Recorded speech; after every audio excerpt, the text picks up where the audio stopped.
오늘 이 아침 사랑하는 성도 여러분에게 추운 겨울에도 씨를 뿌려 결실과 소생함이 있게 되는 축복의 이 아침 되시기를 주님의 이름으로 축복하며 축원합니다. 자, 따라서 합시다. 겨울에도 씨를 뿌리는 사람. 겨울에 씨를 뿌리는 사람이 있을까 싶은데 겨울에 씨를 뿌리는 사람은 없습니다. 왜냐하면 겨울에 씨를 뿌려봐야 결실을 얻을 수 없기 때문에 그렇습니다. 보통 씨를 뿌릴 때는 봄에 씨를 뿌립니다. 땅이 녹아 있고 그리고 충분한 모든 환경과 여건이 되어 있을 때 그때 씨를 뿌려야 열매를 맺게 되는 것입니다. 제가 언젠가 우리 장로님에게 우리 교회 앞에 사과나무 한 그루 참 심었으면 좋겠다 그랬더니 지난주에 우리 윤동훈 장로님이 사과나무를 가지고 오셨어요. 그래가지고 딱 앞에다 심었는데 우리 지난주 금요 기도회 끝나고요 구경거리가 생겼어요. 사과나무에 꽃이 피어 있는 거예요. 저는 이 사과나무 꽃은 태어나서 처음 55년 만에 처음 나이를 공개했네요. 55년 만에 처음 사과나무 꽃을 처음 봤어요. 그래서 너무 신기하다고, 어떻게 이게 심은 지 2주밖에 안 된 이 나무가 꽃이 피었을까 알고 봤더니 간단하더라고요. 봄이니까 그런 거예요. 만약에 겨울에 심어놨다고 한다면 택도 없지요.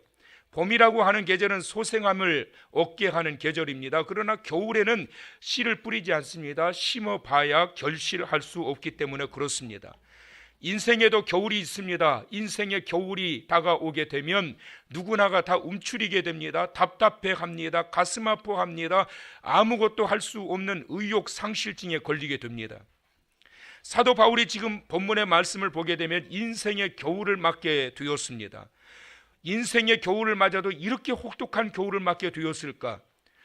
사도 바울이 지금 로마 감옥에 갇혀 있는 상황에서 얼마나 그 감옥이 추운지요. 그 당시에 감옥이 난방이 되어 있겠습니까? 이 추운 겨울날 난방도 안 되어 있는 열악하기 그지없는 로마 감옥에 갇혀 있는 가운데 언제든지 간수가 자기의 이름만 부르기만 하면 이제는 사형장으로 끌려갈 수밖에 없는 죽음이 목전에 다다르고 있는 그런 상황, 정말 혹독한 인생의 겨울을 맞고 있는 이 사도 바울이 오늘 본문의 말씀에서 아들과 같이 여겼던 디모데에게 편지를 쓴 내용입니다. 그러면서 그에게 요청합니다. 네가 내게 어서 속히 오라.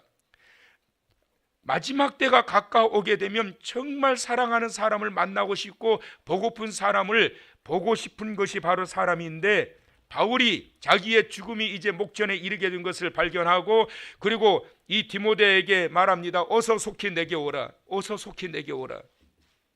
그런데 또 한 가지, 올 때 그냥 올 것이 아니라 마가를 꼭 데리고 오라. 그러면서 꼭 마가를 데려올 것을 말씀하고 있습니다. 왜 그랬을까요? 자신의 인생의 겨울, 이제 얼마 안 있으면 내일이라도 오늘이라도 죽을 수 있을 건데 죽기 전에 반드시 이 인생의 겨울에 화해의 씨를 뿌리고 싶었던 사람이 있었는데 그가 누구였냐면 바울에게 마가라고 하는 사람이었어요. 왜 그랬을까요? 마가는 바울과 바나바와 바울은 절친 사이였어요. 아주 독특한 특별한 그런 관계였는데 사역을 위해서는 정말 코드가 딱 맞는 관계, 이게 바로 바울과 바나바의 관계였습니다. 그런데 이렇게 절친했던 동역자요 절친이요 같은 사역을 했던 이 바울과 바나바가 대판 싸움이 일어나게 됩니다. 누구 때문에 그렇게 일어나느냐? 마가 때문에 이 싸움이 일어나게 된 거예요. 마가를 데리고 함께 1차 전도 여행을 바울과 바나바가 떠나게 되었는데 이 어린 젊은 마가가 너무나도 열악한 이 상황, 그리고 선교 여행이라고 하는 게 얼마나 고달프고 힘든지요. 그래서 이걸 견디지 못하고 중간에 나 안 해, 나 못하겠어. 그러고 화가 나가지고 온갖 불평 불만 다 쏟아놓고 그냥 집으로 돌아가 버린 거예요. 그런데 이 마가는 누가 데리고 가자고 그래서 데리고 갔느냐 하면 바나바가 데리고 가자고 해서 데리고 간 거란 말이에요. 1차 전도 여행이 끝나고 이제 2차 전도 여행을 가는데 바나바가 또 마가를 데리고 가자고 바울을 설득합니다. 바울의 성격이 대단합니다. 사진을 보게 되면 바울의 눈매가 저보다 더 무서워요. 얼마나 눈매가 아주 날카롭고 예민한지 성깔도 아주 대단한 분이에요. 그런데 절대로 안 된다는 거예요. 절대로 마가는 안 된다는 거예요. 그런데 바나바는 마가를 포기할 수가 없어가지고 데려갑시다. 다시는 안 그럴 겁니다. 이번에는 잘하겠다고 했습니다. 같이 갑시다. 안 됩니다. 갑시다. 안 됩니다. 갑시다. 안 됩니다.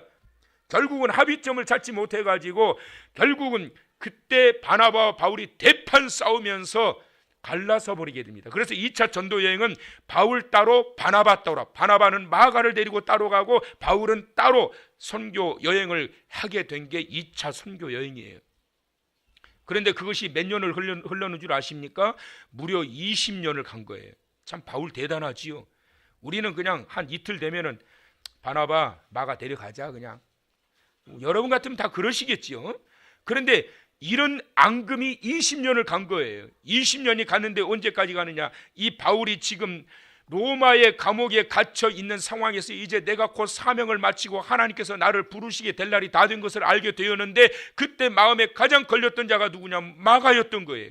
그래서 디모데에게, 이 디모데 후서는 바울이 마지막으로 13서신 가운데 마지막으로 썼던 유언 서신인데, 꼭 네가 올 때 마가 데려오라, 화해의 씨를 뿌리고 싶었던 것입니다.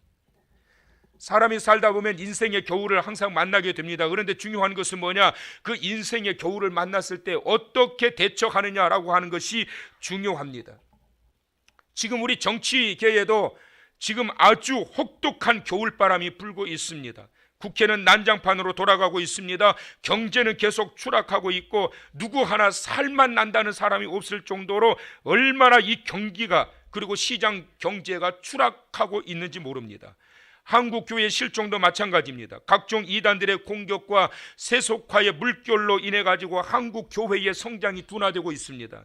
요즘 제가 가장 많이 기도드리고 있는 기도가 뭐냐면 주일학교의 부흥과 성장을 주시옵소서. 갈수록 모든 교회들마다 주일학교가 무너지고 있는 거예요. 왜 그러냐면 아이들이 없는 거예요. 지난 주간에 우리 같이 공부했던 목사님들이 모여가지고 함께 대화를 나누는 중에 학원 사역을 하시던 목사님이 하시는데, 그 교회 옆에 구리여중고라고 하는 엄청나게 큰 학교가 있어요. 그 구리여중고가 3,000명이었대요, 전교생이. 그런데 그 목사님이 뭐라고 그러냐면 지금 그 전교생이 몇 명인 줄 아느냐고, 반토막 나가지고 1,500명밖에 없대요. 교실이 다 텅텅 비어가지고.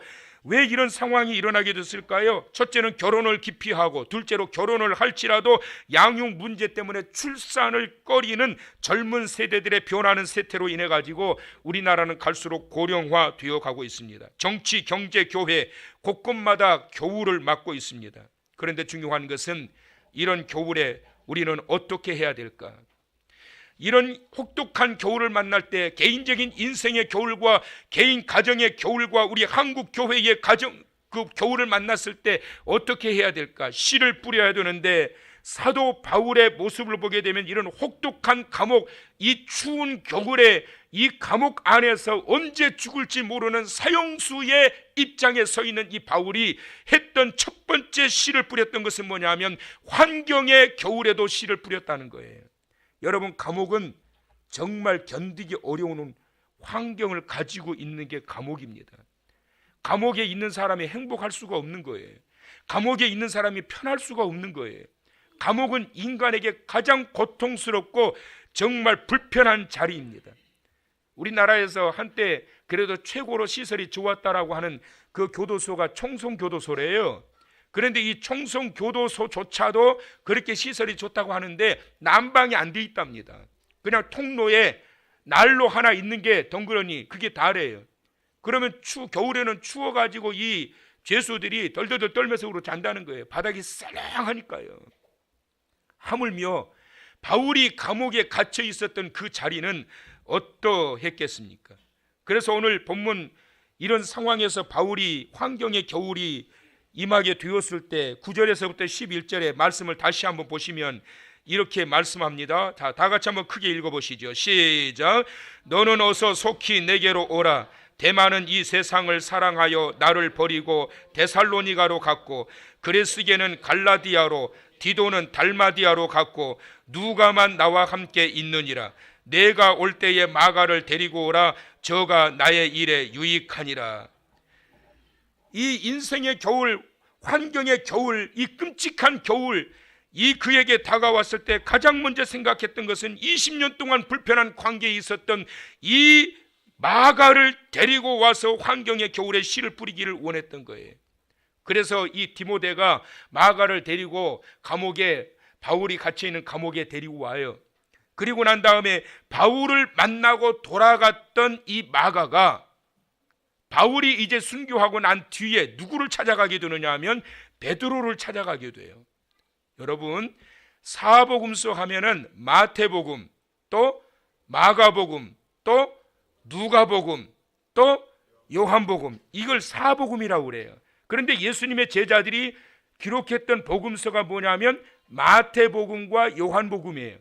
마태복음과 요한복음은 예수님의 제자들이 예수님을 3년 동안 따라다니면서 듣고 보았던 모든 내용을 기록으로 남겨놓은 것, 이게 마태복음이고 요한복음이에요.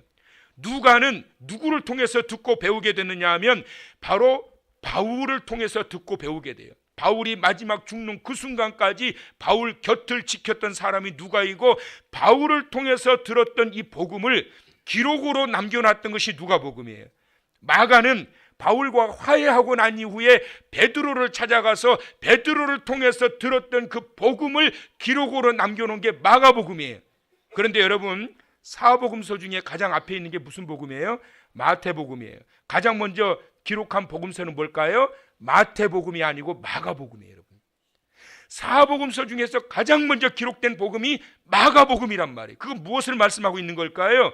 마가가 베드로를 통해서 예수 그리스도의 복음을 더 전에 듣고 난 이후에 하나님의 놀라우신 은혜를 경험하게 되고 마음에 감동이 임하게 되면서, 그러면서 서두르게 됩니다. 뭐를요? 이 놀라운 예수 그리스도의 행적을 기록으로 남겨놔서 대대손손 모든 후손들로 하여금 전국 모든 열방들이 다 이것을 보고 누구를 믿도록? 예수를 그리스도로 믿도록 하자.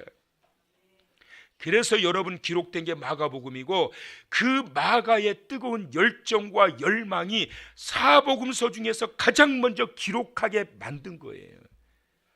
환경의 그 겨울에 처해 있을 때 바울이 마음에 걸렸던 자, 그 자가 바로 마가였고, 마가를 만나고 난 이후에 예수 그리스도의 복음을 베드로를 통해서 접하고 난 이후에 놀라운 복음의 씨앗의 결과, 그것이 바로 마가복음이 최초로 대작이 탄생되었다라고 하는 거예요. 두 번째로는 건강의 겨울에도 씨를 뿌리는 자였습니다. 13절의 말씀을 보면 네가 올 때에 내가 두루와 가보의 집에 둔 겉옷을 가지고 오고, 또 책은 특별히 가죽 종이에 쓴 것을 가져오라. 뭘 가져오라 그랬어요? 겉옷 좀 가져와라. 여러분, 그 디모데에게 네가 나중에 꼭 빨리 하루빨리 오는데 겉옷 좀 하나 가져다오. 왜 그랬을까요? 여러분, 겉옷 추워서요. 그 감옥이 얼마나 추웠는지, 너무 춥다 보니까 이 제수에게, 이 사형수에게 누가 인권, 요즘처럼 인권이 어디 있어요? 누가 따뜻한 담요라도 하나 주겠느냐고요. 너무 추워가지고 견딜 수가 없어서 겉옷 하나만 갖다 다오. 그리고 뭘 갖다 달라고요? 책을 가져오는데 특별히 가죽 종이에 쓴 것을 가져오라. 성경을 가져다 달라는 거예요. 여러분, 이 바울은 혹독한 환경의 그 겨울 속에서도, 특별히 건강의 겨울, 바울은 또한 가지고 있는 고질병이 있었어요. 하나님이 고쳐주지 않았던 고질병이 있었어요. 그 몹쓸 고질병까지 가지고 있었던 이 바울이, 그것도 그 추운 겨울날, 그것도 감옥에서 얼마나 견디기가 어려웠겠어요.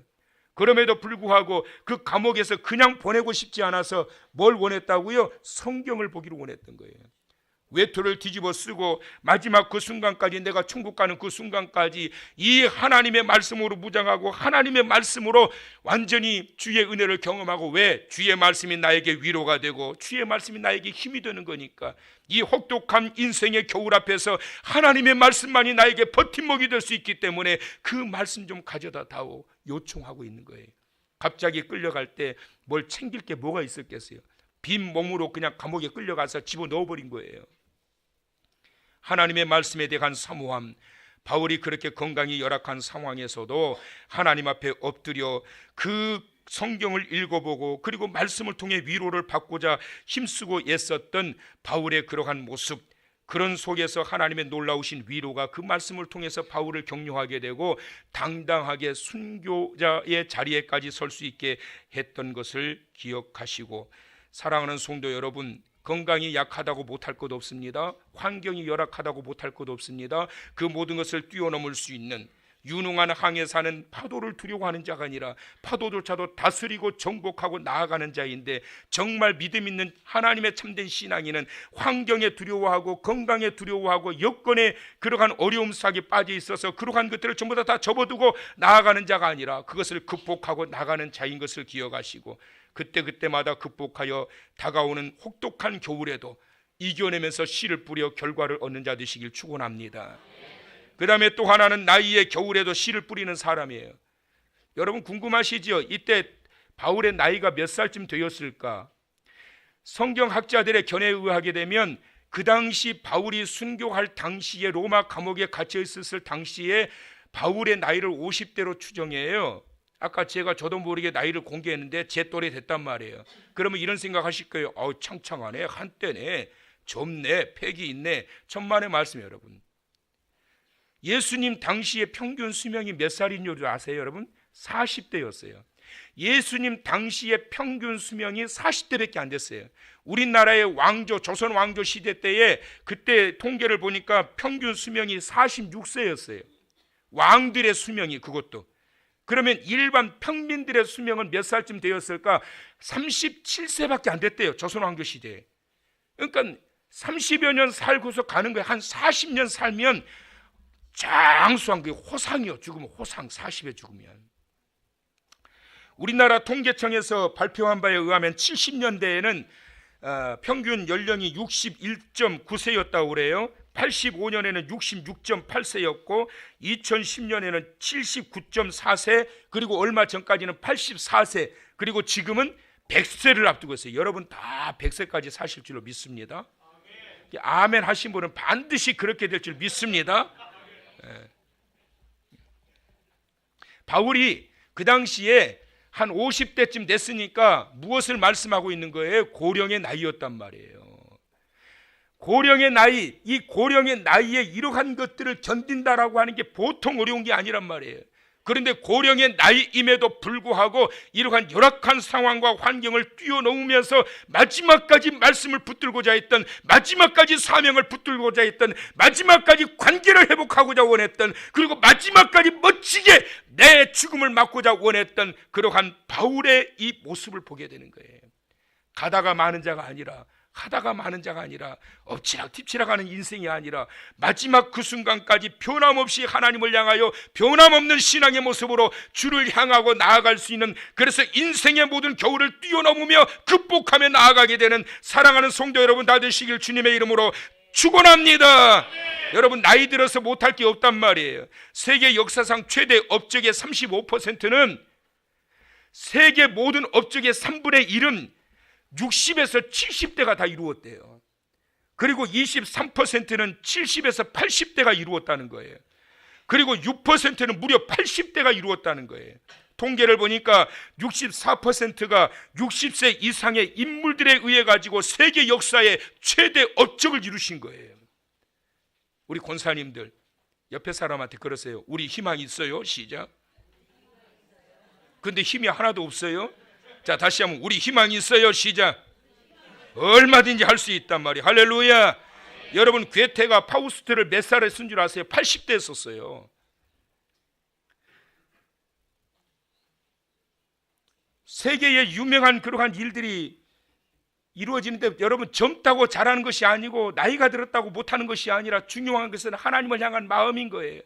바울은 50대의 나이임에도 불구하고, 그것도 감옥에 있는 환경이요, 건강은 고질병이요, 겨울에다가 감옥이요, 얼마나 추워요, 언제 죽을지 몰라요. 이렇게 열악한 환경에 겨울이 어디 있냔 말이에요. 인생에 이런 겨울이 어디 있냐고요. 그럼에도 불구하고 변함없이 하나님 앞에서 모든 것들을 하나하나 정리해 나아가면서 하나님 앞에서 흐트러짐이 없는 모습으로 서고자 했던 이 바울의 이 모습과 같이 인생의 겨울을 뛰어넘을 수 있는 그러한 하나님의 사람, 그래서 그 씨를 뿌려가며 결과를 얻으며 누리며 살아가는 성도 여러분 다 되시기를 축원합니다. 얄미운 남자 시리즈가 있는데 그 50대 얄미운 남자는 사업 시작한다고 대출받는 남자라고 그래요. 60대 얄미운 남자는 이민 간다고 영어 배우는 남자고, 70대는 골프 안 맞는다고 레슨 받는 남자, 80대는 이가 아프다고 임플란트 하는 남자, 90대는 아프다고 종합 진단 받는 남자. 이것이 바로 얄미운 남자들이래요. 그러나 나이에 관계가 없는 거지요. 나이에는 겨울이 없습니다. 나이가 많다고 못할 것이 하나도 없단 말이에요. 사랑하는 우리 권사님 여러분, 고령의 성도 여러분, 자매 여러분, 형제 여러분, 나이 많다고 못하는 것이 아니라 오히려 나이가 있기 때문에 그 노련함을 가지고 더 큰 일, 더 많은 일을 할 수 있음을 발견하시고 나이의 겨울을 극복하고 나아가는 우리 성도님들 되시길 축원합니다. 나이가 어리다고 또 못할 것도 없단 말이에요. 패기가 있잖아요. 젊음이 있잖아요. 바울은 이러한 나이의 환경을 극복하고 하나님의 앞자리에서 주의 영광을 위해 사용되어지는 자였습니다. 마지막으로 또 하나는 인간관계의 겨울에도 씨를 뿌리는 자였습니다. 오늘 본문에서 바울이 말합니다. 너는 어서 속히 내게로 오라. 데마는 이 세상을 사랑하여 나를 버리고 데살로니가로 갔고, 그레스게는 갈라디아로, 디도는 달마디아로 갔고, 누가만 나와 함께 있느니라. 두기고는 에베소로 보내었느니라. 그리고 난 이후에 그 뒷부분에 보면 구리장색 알렉산더가 내게 해를 많이 보였다라고 이렇게 말씀하고 있습니다. 바울에게 세 부류가 있었어요. 첫째는 바울을 버리고 떠난 사람이 있었어요. 왜 떠났을까요? 세상을 사랑해서 바울을 떠났다는 거예요. 두 번째 사람은 바울에게 해를 끼치는 사람이 있는데 공개적으로 바울이 이름을 공개해 버렸어요. 누굽니까? 알렉산더예요. 알렉산더가 어떤 사람이라고요? 구리장색 알렉산더. 구리장색이라고 하는 게 뭐냐면 구리 세공업자예요. 구리 세공업자였던 이 알렉산더가 당시에 에베소 출신인 유대인이었는데, 이 사람은 오늘날로 말하면 꽤 영향력 있는 사업가였단 말이에요. 영향력 있는 CEO. 그래서 이렇게 영향력 있는 사람이 15절의 말씀을 보니까 디모데에게 이렇게 권면해요. 너도 그를 주의하라. 디모데야, 알렉산더 주의해라. 왜냐하면 그가 우리 말을 심히 대적하였느니라. 알렉산더는 주의의 대상이었습니다. 그리고 복음의 대적자였습니다. 복음의 대적자가 되면 안 됩니다. 교회의 대적자가 되면 안 됩니다. 사역의 대적자가 되면 안 됩니다. 의의 종이 되어야지 악의 종이 되면 안 된단 말이에요. 지금 알렉산더는 복음의 대적자였어요. 그 다음에 또 한 부류는 바울과 끝까지 함께했던 사람인데, 바울이 감옥에 있을 동안에 누구가 같이 있었다고 그랬어요? 누가만 나와 함께 있느니라. 시작. 누가만 나와 함께 있느니라. 시작. 누가 함께 있었다고요? 누가 함께 있었다고요? 누가가 함께 있었다고요. 누가는 누구냐면 의사 출신이에요. 그래서 최초의 의로 선교사가 바로 누가입니다. 누가가 의사였었는데 하나님께서 마지막 그 순간까지 바울 곁에서 모든 사람이 다 떠나갔지만 누가만큼은 곁에서 바울의 고질병으로 인하여 고통당하고 있는 그를 위로하고 그를 치료해 줄 수 있도록 하나님께서 이 누가를 그 곁에 머물게 하셨던 거예요. 바울은 4가지 겨울에도 씨를 뿌렸습니다. 환경의 겨울에도 씨를 뿌렸고, 건강의 겨울에도 씨를 뿌렸고, 나이의 겨울에도 씨를 뿌렸고, 인간 관계의 겨울에도 씨를 뿌렸습니다. 다 떠나가 버린 거예요. 배신하고 떠나간 거예요. 자기를 대적하는 자도 있었던 거예요. 그럼에도 불구하고 씨를 뿌렸습니다. 어떤 씨를 뿌린 줄 아십니까? 마가와 같은 자는 씨를 뿌려서 그 마가 복음 대작을 베드로를 만나서 복음을 접하여 전할 수 있는 그러한 마가복음 저자가 되게 했고, 바울과 함께 갇혀 있었던 모든 제수들은 그가 죽기 전에 전했던 예수 그리스도의 복음을 듣고 난 이후에 함께 잡혀 있었던 제수들이 다 예수 그리스도를 영접하고 그리스도인이 되었다는 것입니다. 사랑하는 성도 여러분, 사람이 살다 보면 좋을 때도 있지만 힘들 때도 있어요. 이런저런 문제로 생각지도 못했던 힘든 일들을 얼마나 많이 만나는지 모릅니다. 그러나 중요한 것은 내 인생의 겨울을 어떻게 견디고 헤쳐나가느냐라는 것입니다. 춥다고 못하고 다 떠나갔다고 못하고 감옥이라고 못하고 그러면 아무것도 할 수 없습니다. 인생의 겨울이 몰려옵니다. 때로는 견디기 어려운 건강의 치명타를 맞을 때도 있어요. 사업을 제대로 못해가지고 결국에는 사업장에 치명타를 입어서 재정적으로 물질적으로 정말 어려운 그러한 겨울을 만날 때가 있어요. 관계가 무너져서 사랑했던 사람에게 배신당하기도 하고 믿었던 사람이 떠나가기도 하고 이런 겨울을 만날 때가 있습니다. 그 겨울을 만날 때 춥다고 못해요. 감옥이어서 못해요. 다 떠나가는데 어떻게 해요? 내가 지금 감옥에 매여 있는데 뭘 어떻게 해요? 아무것도 못해요. 사랑하는 성도 여러분, 이런 인생의 혹독한 겨울에도 중요한 것은 무엇을 하느냐에 따라 하나님의 도우심과 하나님의 은총이 임하게 되는데, 그 혹독한 겨울 앞에서도 씨를 뿌릴 수 있는 믿음의 사람 되시기를 축원합니다.